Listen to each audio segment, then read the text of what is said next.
So good morning guys और आपके क्रिक exam channel में आप सभी का स्वागत है। तो आज के इस वीडियो में 9 अप्रैल के इंपॉर्टेंट करंट अफेयर्स को हम लोग कवर करेंगे। तो हमारा पहला प्रश्न क्या है, हाल ही में सिडबी के सीएमडी के रूप में किसे नियुक्त किया गया? तो आंसर होगा एस रमन को। तो अभी हाल ही में एस रमन को सिडबी के सीएमडी के रूप में नियुक्त किया गया है। सिडबी जिसका हेडक्वार्टर लखनऊ यूपी में है। सिडबी मतलब होता है small industries development bank of India. तो ये नाम ध्यान रखना। बाकी एनवी रमन ये हमारे नए चीफ जस्टिस ऑफ इंडिया बने हैं, 48 नंबर के हैं। और आतिश चंद्र ये फूड कॉरपोरेशन ऑफ इंडिया के अध्यक्ष बने। बाकी मल्लिका श्रीनिवासन ये सार्वजनिक उद्यम चयन बोर्ड यानी कि पब्लिक एंटरप्राइजेज सिलेक्शन बोर्ड के अध्यक्ष बनी। तो ये नाम भी ध्यान रखना। बढ़ते आगे। और हाँ गाइज, इंडिया के टॉप बैंक एडुकेटर्स एक बार फिर अनअकैडमी पर आपके लिए ला रहे हैं कुछ टॉप एंड अल्टीमेट बैचेस। तो अनअकैडमी का हर बैच कंडक्ट किया जाता है आपकी बैंक की हर परीक्षा की तैयारी को और भी ज़्यादा मजबूत करने के लिए। और ये सभी बैचेस आपको मिलेंगे अनअकैडमी पर, जहां पर आप अपने फेवरेट टीचर के साथ अपने घर से अपने पर्सनल शेड्यूल के हिसाब से पढ़ सकते हैं। तो अनअकैडमी की हर क्लास आप लाइव नहीं तो बाद में रिकॉर्डेड सेशन के द्वारा भी अटेंड कर सकते हैं। अगर आप चाहें तो क्लास को डाउनलोड करके ऑफलाइन भी देख सकते हैं। और आप लाइव क्लास में आस्क अ डाउट फीचर के द्वारा टीचर से अपने डाउट भी क्लियर करा सकते हैं। आप लाइव क्विजेस और टेस्ट सेशन भी अटेंड कर सकते हैं, जहां पर आपको अपनी लाइव रैंकिंग भी देखने को मिलेगी। तो अनअकैडमी पर टोटल 12+ लैंग्वेजेस में क्लासेस कंडक्ट होती है। आप अपनी फेवरेट भाषा में क्लास अटेंड कर सकते हैं। आप अपनी टीचर के साथ इंटरेक्ट कर सकते हैं और लाइव पोल में पार्ट ले सकते हैं। ये सभी फीचर आपको मिलेंगे एक ही प्लेटफॉर्म पर, एक ही सब्सक्रिप्शन के साथ। तो आप आज ही सब्सक्राइब करें अनअकैडमी पर और इन सभी बेनिफिट्स का लाभ उठाइए। देखिए, अगर आप मेरा कोड जो है क्रिक एग्जाम 10 उसे यूज करेंगे तो आपको एडिशनल 10% का डिस्काउंट भी मिलेगा। और आपको सभी बैचेस की लिंक और सब्सक्रिप्शन ये सब नीचे डिस्क्रिप्शन में मिल जाएगा। तो अभी हम बढ़ते हैं आगे। फिर बताइए, ओडिशा इतिहास नाम की पुस्तक के लेखक कौन है? तो आंसर होगा डॉक्टर हरिकृष्ण मेहताब। तो आज यानी कि 9 अप्रैल को प्रधानमंत्री नरेंद्र मोदी उत्कल केसरी डॉक्टर हरिकृष्ण मेहताब के द्वारा लिखित पुस्तक ओडिशा इतिहास के हिंदी अनुवाद को जारी करेंगे। डॉक्टर हरिकृष्ण मेहताब ये उड़ीसा के 2 बार मुख्यमंत्री रहे थे, 1946 से 1950 तक और 1956 से 1961 तक। और इन्होंने ये बुक लिखी थी जिसका नाम है ओडिशा इतिहास। और अभी इसके हिंदी अनुवाद को जारी करेंगे प्रधानमंत्री नरेंद्र मोदी। बाकी डॉक्टर शरण कुमार लिम्बाले 2020 के 30वें सरस्वती सम्मान के लिए इनको चुना गया है, इनके उपन्यास सनातन के लिए। बाकी प्रोफेसर शरद पगारे हिंदी लेखक हैं ये, और अपने उपन्यास पाटलिपुत्र की सम्राज्ञी के लिए 31वां व्यास सम्मान के लिए इनको चुना गया। और मोहन कृष्ण बोहरा तस्लीमा संघर्ष और साहित्य के लिए 30वां बिहारी पुरस्कार मिला इनको। तो ये नाम भी ध्यान रखना। बढ़ते आगे। फिर बताइए, अभी हाल ही में वियतनाम के नए राष्ट्रपति कौन बन गए हैं? तो आंसर होगा न्युयेन जुआन फुक। तो अभी न्युयेन जुआन फुक ये वियतनाम के नए राष्ट्रपति बन गए हैं। और अभी कुछ दिन पहले ही हमने पढ़ा था कि वियतनाम के नए प्रधानमंत्री बने थे कौन? फाम मिन चिन। बाकी एडवर्ड हेगर ये स्लोवाकिया के प्रधानमंत्री बने। और सामिया सुलूहू ये तंजानिया की पहली प्रधानमंत्री बनी है। अब बात वियतनाम की है तो ये रहा मैप में वियतनाम। देखो, उसकी कैपिटल हनोई है और करेंसी क्या है? वियतनामी डोंग। बढ़ते हैं आगे।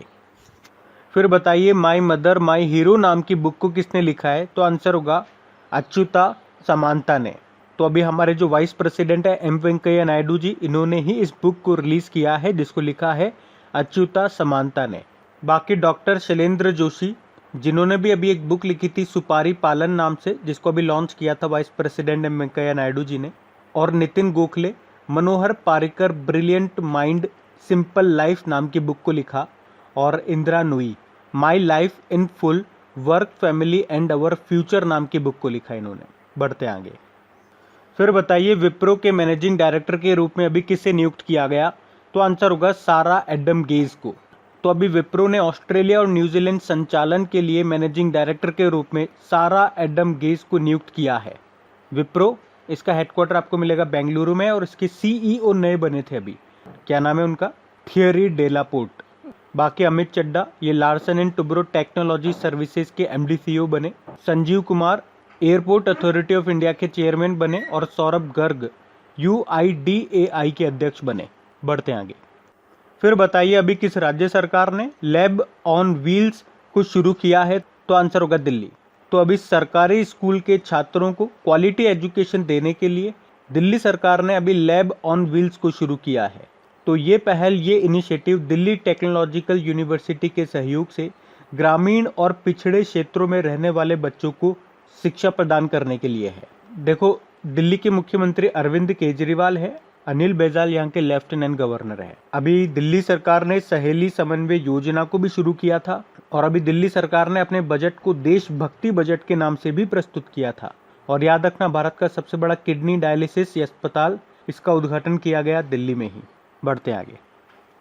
अच्छा बताइए, अभी हाल ही में एशिया मनी के द्वारा किसे इंडियाज बेस्ट इंटरनेशनल बैंक चुना गया है? तो आंसर होगा डीबीएस बैंक को।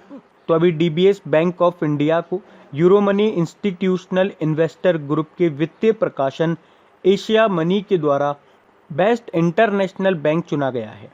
और Asia money best bank awards का उद्देश्य उन बैंकों की पहचान करना है जो पिछले 12 महीने में कहीं कोर बैंकिंग गतिविधियों में उत्कृष्ट प्रदर्शन कर चुके हैं। वैसे डीबीएस बैंक का मतलब होता है डेवलपमेंट बैंक ऑफ सिंगापुर, जिसका हेडक्वार्टर सिंगापुर में है। बाकी एक्सिस बैंक अभी wear and pay contactless payment wearable device को लॉन्च किया। और एचडीएफसी बैंक अभी Asia money best bank awards में India's best bank for SME चुना गया। और उज्जीवन स्मॉल फाइनेंस बैंक की बात करेंगे तो ऑफलाइन कारोबार को डिजिटल बनाने के लिए एन स्टोर के साथ समझौता किया था। बढ़ते आगे। फिर बताइए कि हाल ही में ओलंपिक के लिए क्वालिफाई करने वाली पहली भारतीय महिला नाविक कौन बन गई हैं? तो आंसर होगा नेत्रा कुमानन। तो ओमान में एशियाई क्वालिफायर के लेजर रेडियल इवेंट में शीर्ष स्थान पाकर के नेत्रा कुमानन ओलंपिक के लिए क्वालिफाई करने वाली पहली भारतीय महिला नाविक बन गई हैं। तो इनका नाम ध्यान रखना। बाकी चंद्रा नायडू देश की पहली महिला क्रिकेट कमेंटेटर थी हैं, जिनका भी निधन हो गया इनका। बाकी दिग्विजय सिंह झाला भारत के प्रथम पर्यावरण मंत्री थे, इनका भी अभी निधन हो गया। तो इस प्रश्न से नेत्रा कुमानन का नाम ध्यान रखना। बढ़ते आगे। फिर बताइए, अभी हाल ही में स्कूली छात्रों के लिए मासिक माइक्रो छात्रवृत्ति कार्यक्रम शुरू करने वाला देश का पहला राज्य कौन सा बन गया?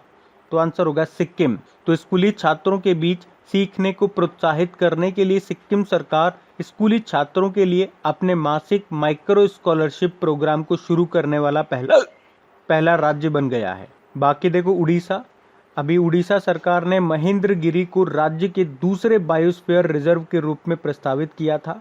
और भारत का पहला एफपीओ पोर्टल लॉन्च किया भी उत्तर प्रदेश सरकार ने। एफपीओ मतलब होता है फार्मर प्रोड्यूसर ऑर्गेनाइजेशन। उसके अलावा अभी इथेनॉल संवर्धन नीति को लागू करने वाला देश का पहला राज्य बना बिहार। अब बात यहाँ पे सिक्किम की है, तो ये रहा मैप में सिक्किम। देखो, सिक्किम की कैपिटल गंगटोक है। गवर्नर यहाँ के गंगा प्रसाद है और जो मुख्यमंत्री उनका नाम है प्रेम सिंह तमांग, या उन्हें ही पीएस गोले भी बोलते हैं। अभी सिक्किम सरकार ने ही छात्राओं के लिए मुफ्त उपहार दूध पहल को शुरू किया था। अच्छा, यहाँ पे अभी नए चीफ जस्टिस बने थे, उनका नाम क्या है? जेके माहेश्वरी है। उसके अलावा सिक्किम पहला ऑर्गेनिक स्टेट है भारत का। और पहला ऑर्गेनिक कंट्री कौन सा है दुनिया का? तो भूटान है। बढ़ते आगे। फिर बताइए, हाल ही में फीफा ने किस देश के फुटबॉल संघों को निलंबित कर दिया? तो आंसर होगा पाकिस्तान और चाड। तो अभी फीफा ने पाकिस्तान फुटबॉल फेडरेशन और चाडियन फुटबॉल एसोसिएशन को तत्काल प्रभाव से निलंबित कर दिया। पाकिस्तान तो आप जानते हो, चाड ये सेंट्रल अफ्रीकन कंट्री है। देखो, फीफा का हेडक्वार्टर आपको याद रखना है। ये हेडक्वार्टर आपको मिलेगा ज्यूरिख स्विट्जरलैंड में। और इसके प्रेसिडेंट है गियानी इन्फेंटो। और फीफा अंडर 17 ये होंगे कब? 2023 में होंगे। ये पहले ये 2021 में होने वाले थे। ये पेरू में होंगे। और FIFA under 20 mains world cup ये इंडोनेशिया में होंगे, 2023 में ही होंगे। उसके अलावा अगर आपसे पूछा जाए कि 2020 का best FIFA player of the year किसे चुना था, तो पुरुषों में चुना था फुटबॉल क्लब बायर्न म्यूनिख के रॉबर्ट लेवांडोव्स्की को। और महिलाओं में इंग्लैंड की डिफेंडर लूसी ब्रॉन्ज को। तो ये ध्यान रखना। बढ़ते आगे। फिर है, हाल ही में किस देश ने ताड़ के तेल के आयात यानी कि इंपोर्ट पर प्रतिबंध लगा दिया? तो आंसर होगा श्रीलंका। तो अभी श्रीलंका ने ताड़ के तेल और नए खजूर के बागानों के आयात पर प्रतिबंध लगा दिया है। देखो आपको बता दूं, नारियल तेल के प्रमुख उत्पादक देश श्रीलंका में ताड़ के तेल के आयात और वृक्षारोपण की संख्या में हाल ही के वर्षों में वृद्धि हुई है। बात श्रीलंका की है तो ये रहा मैप में श्रीलंका। देखो श्रीलंका की आपको दो कैपिटल मिलेगी। इसकी कमर्शियल कैपिटल कोलंबो है और एडमिनिस्ट्रेटिव कैपिटल श्री जयवर्धनेपुरम कोट्टे है। करेंसी है श्रीलंकन रुपी और यहाँ के प्रेसिडेंट हैं गोतबाया राजपक्षे और प्रधानमंत्री हैं महिंद्रा राजपक्षे। और भारत और श्रीलंका के बीच में जो स्ट्रीट है उसको क्या कहते हैं?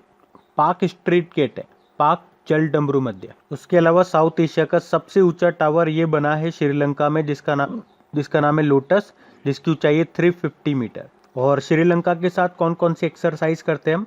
मित्र शक्ति नाम की एक्सरसाइज करते हैं इसके साथ, और स्लाइनेक्स नाम के एक्सरसाइज भी हम इसी के साथ करते हैं। बढ़ते हैं आगे। फिर बताइए हाल ही में किसने door to door baggage transfer सेवा को शुरू किया है? तो आंसर होगा इंडिगो एयरलाइंस। तो अभी इंडिगो ने दिल्ली और हैदराबाद में एक door to door baggage transfer सेवा को शुरू किया है, जिसमें कस्टमर के सामान को सुरक्षित रूप से उठाया जाता है और पहले से ही जहाँ पे भी ग्राहक को जाना हो, कस्टमर को जाना हो, उसके फाइनल डेस्टिनेशन तक उस सामान को आराम से पहुँचा दिया जाता है। इंडिगो के CEO हैं रोनो दत्ता। और आपको बता दूं, इसी तरह से पिछले साल हमने पढ़ा था कि इंडियन रेलवे ने भी बैग्स ऑन व्हील सर्विस को शुरू किया था। बस अंतर उसमें ये था कि ग्राहक के सामान को उसके घर से उठाया जाता है और उसकी सीट तक पहुंचा दिया जाता है उसमें। और इसमें क्या हो रहा है, सामान को उठा करके उनकी फाइनल डेस्टिनेशन तक पहले से ही पहुंचा दिया जाएगा। तो अब बात करेंगे कल के वीडियो में पूछे गए प्रश्न के उत्तर की। तो कल के वीडियो में आपसे पूछा गया था कि 30वां GD बिरला पुरस्कार के लिए किसे चुना गया? तो आंसर होगा सुमन चक्रवर्ती को। आप सभी ने प्रश्न का बिल्कुल सही उत्तर दिया है। और गाइज, अगर सेशन अच्छा लगा हो तो प्लीज इसे लाइक और इसे शेयर जरूर करना। और वैसे भी आप तो आपकी इन करंट अफेयर्स का रिवीजन करवाने के लिए मैं इसका ऑडियो भी तैयार कर रहा हूं। तो दिन में 4 से 5 मिनट निकाल करके वो आप ऑडियो सुन लीजिए, ताकि आपका इन करंट अफेयर्स का फिर से रिवीजन हो जाए। क्योंकि आपको पता है चीजों को पढ़ना इंपॉर्टेंट है, लेकिन समय समय पर उनका रिवीजन करना बहुत ज्यादा जरूरी है। रिवीजन नहीं करोगे तो वो सारी चीजें आप भूल जाओगे। तो आप ही के लिए मैं इसका रिवीजन ऑडियो तैयार कर रहा हूं। तो उस ऑडियो का लिंक मैंने नीचे डिस्क्रिप्शन में दे दिया है, वहां जाकर के आप मुझे फॉलो कर लीजिए। और फॉलो करने के बाद में पास में जो बेल आइकन आएगा आप उसे जरूर दबा लेना, ताकि जब भी मैं ऑडियो अपलोड करूं उसका नोटिफिकेशन आपको मिल सके। और एप्लीकेशन अगर अभी तक आपने डाउनलोड नहीं किए तो उसका लिंक भी आपको नीचे मिल जाएगा। वहीं पे आपको क्विज, वीडियो, PDF सब मिल जाएंगे। तो इस प्रश्न का उत्तर आता है तो कमेंट बॉक्स में जरूर टाइप करिए। चलिए अब मिलते हैं करंट अफेयर्स के रिवीजन वीडियो में। Thank you guys.